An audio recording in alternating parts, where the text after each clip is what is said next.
Chapter 3. Baby is stolen.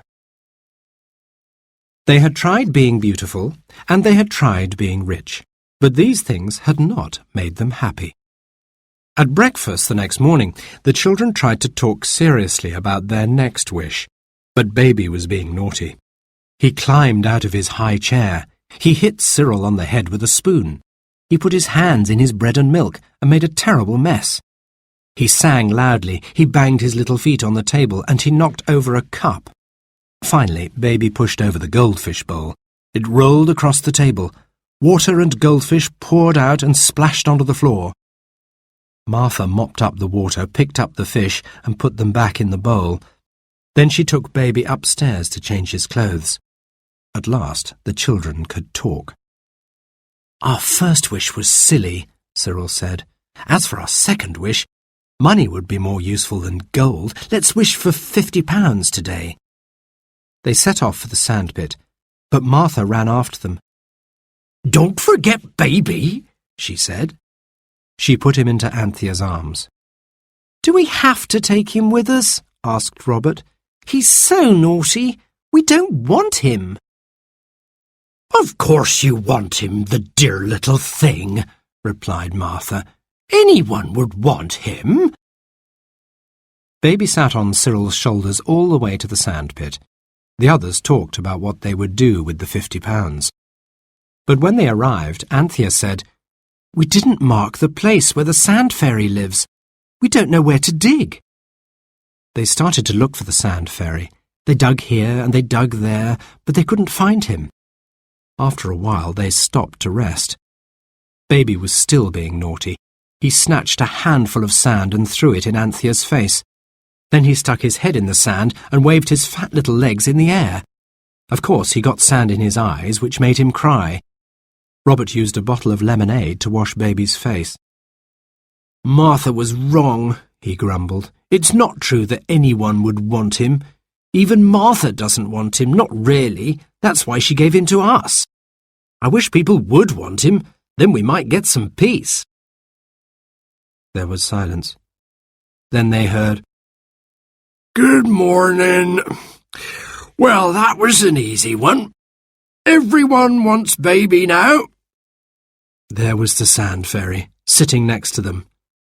"Robert didn't mean it," said Jane. "Please, can we wish for something else?" "No, you can't," replied the sand fairy. "You must be very careful about what you wish for." Baby tried to grab the sand fairy, but he disappeared into the sand. The children marked the place with a circle of stones. "Now we'll know where to find him tomorrow," said Robert. On the way home, they met a horse and carriage. The lady inside the carriage was very grand. Her dress was made of white lace with red ribbons. On her knee sat a little white dog with a red ribbon round his neck. When the lady saw Baby, she smiled and called out, "What a dear little baby! Will you give him to me? I'll look after him very well. I'm Lady Chittenden. He will have the best of everything." "You can't have him," cried Anthea. "He's ours." "May I hold him then? Just for a minute." Lady Chittenden stepped down from her carriage. She wore red shoes with high heels and shiny red buckles. Cyril put Baby into her arms. Suddenly, Lady Chittenden jumped into the carriage and slammed the door. "Drive on!" she called to the coachman, and the carriage clattered away.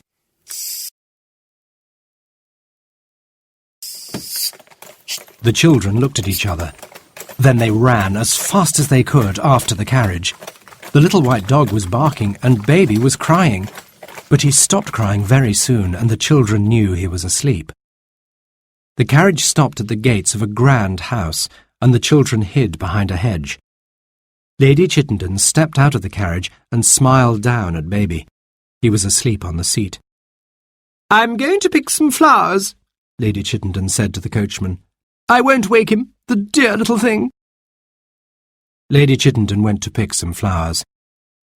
"What a fine baby," said the coachman to the footman. "I wish he was mine.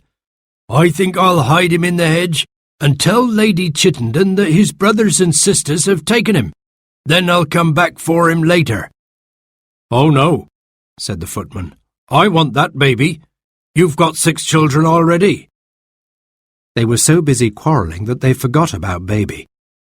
Cyril crept up to the carriage and opened the door. He lifted Baby out and carried him behind the hedge. Soon the 5 children were on their way home. But lots of other people saw Baby and wanted him too. A boy who was collecting firewood stared at Baby and wanted to hold him. A little girl followed them for a while, calling, "Baby, Baby!" A man stopped to tickle Baby's cheek. "I'm glad it's nearly sunset," said Cyril. "Isn't it strange? Every day we can't wait for our wish to end. It should be the other way round." At last the sun set, and they went on their way without any more interruptions. They were late for dinner, of course, and Martha was cross, but at least Baby was safe.